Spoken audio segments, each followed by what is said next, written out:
নমস্কার বন্ধুরা, আশা করি সবাই খুব ভালো আছেন। আর অনেক অনেক রান্না করে আপনজনদের অনেক আনন্দ দিচ্ছেন। নিয়ে নিয়েছি কাঁচকলা আর আলু। রান্না করব একটা নিরামিষ পদ। লক্ষ্মী রানী চলে এসছে অবজার্ভ করতে কি রান্না হবে। তো কাঁচকলা আর আলু নিয়েছি। সুন্দর একটা নিরামিষ ডালনা তৈরি করব। তার জন্য নিয়ে নিয়েছি কিছু বিউলির ডালের বড়ি।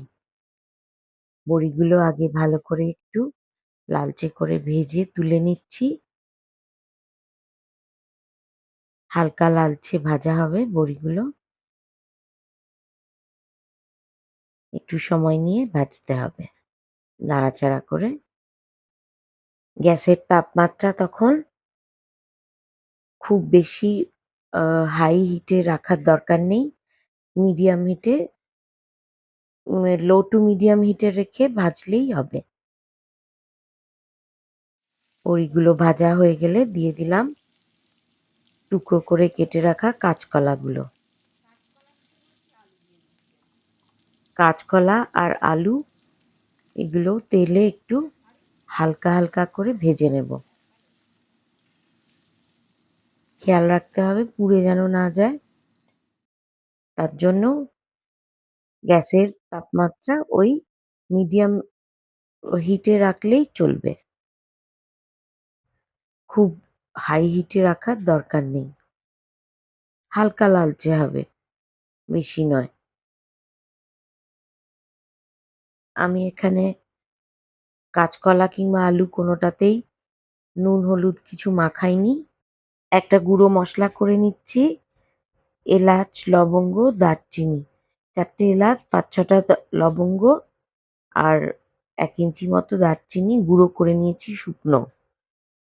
আর আদা আর কাঁচা লঙ্কা বেটে নিয়েছি অল্প জল দিয়ে। এবার কাঁচকলা আলু যেটা তেলে ভাজা হচ্ছিল তার মধ্যে আদা কাঁচা লঙ্কা বাটাটা দিয়ে দিয়েছি। আদা কাঁচা লঙ্কা বাটাটা দিয়ে একটু ভালো করে কষিয়ে নিয়ে তার মধ্যে দিয়ে দিলাম সামান্য টক দই। ঘরে পাতা টক দই। আমি টক দইয়ের জল ঝরাইনি, মানে হাঙ্কার্ড নয়, এমনি নরমাল টক দই ভালো করে ফেটিয়ে নিয়েছি। প্রায় ৪ চামচ টক দই নিয়েছি। দইটা ফেটিয়ে নিয়েছিলাম আর দইটা দেওয়ার সময় গ্যাসের আঁচ একদম লোতে করে দিয়েছি। এবার দিয়ে দিলাম লবণ। দিয়ে আবারও ভালো করে কষিয়ে নিতে হবে। এখানে এই আ ২০০ গ্রাম মতন আলু ছিল আর ২ টো কাঁচকলা ছিল। তার অ স অনুপাতে সামান্য ১/২ চামচ মতো লবণ দিয়েছি। দিয়ে দিলাম লঙ্কার গুঁড়ো, ধনে গুঁড়ো আর হলুদ গুঁড়ো। এখানে কোনো জিরে গুঁড়োর ব্যবহার করিনি। সবই ওই উম ১/২ টিস্পুন পরিমাণের দিয়েছি, খুব অল্প অল্প করে। এবার ভালো করে নাড়িয়ে চাড়িয়ে পুরো মশলাটা একটু কষিয়ে নিতে হবে। খেয়াল রাখতে হবে যেন পুড়ে না যায়। যদিও দইয়ের থেকে জল বেরোয় তবুও আমি সামান্য একটু জল দিয়ে নিয়েছি। বন্ধুরা, আমার এই রেসিপিটা আপনাদের পছন্দ হলে অবশ্যই একটা লাইক করবেন আর আপনাদের বন্ধুদের সাথে শেয়ার করতে ভুলবেন না। আর যারা ফেসবুক থেকে আমার ভিডিওটি দেখছেন তারা প্লিজ পেজটা ফলো করে নেবেন। দিয়ে দিলাম স্বাদমতো সামান্য চিনি। আমি ১ টিস্পুন চিনি দিয়েছি এখানে। নিরামিষ রান্না একটু মিষ্টি মিষ্টি হলে ভালো লাগে। তাই জন্য ১ টিস্পুন চিনি দিয়ে আবারও ভালো করে মিশিয়ে মশলাটা কষিয়ে নিচ্ছি। আস্তে আস্তে মশলার থেকে তেল ছেড়ে বেরিয়ে আসছে। দিয়ে দিলাম খানিকটা জল। কারণ আলু কাঁচকলা এখনো সেদ্ধ হয়নি। জল দিয়ে সেদ্ধ করতে হবে। আর বন্ধুরা যারা আমার এই ভিডিওটা YouTube থেকে দেখছেন, তাদের কাছে অনুরোধ আমার YouTube চ্যানেল সাবস্ক্রাইব করে দেবেন প্লিজ। এদিকে একটা তড়কা প্যানে নিয়ে নিয়েছি ১ চামচ ঘি। ঘিটা হালকা গরম হয়ে আসলে তার মধ্যে দিয়ে দিয়েছি হাফ টিস্পুন গোটা জিরে। জিরেটা একটু হালকা ভাজা ভাজা গন্ধ বেরোলেই তার মধ্যে দিয়ে দিলাম শুকনো লঙ্কা, তেজপাতা। এইটা তড়কা হিসেবে কাঁচকলা আলুর ঝোলের ওপরে দিয়ে দেবো।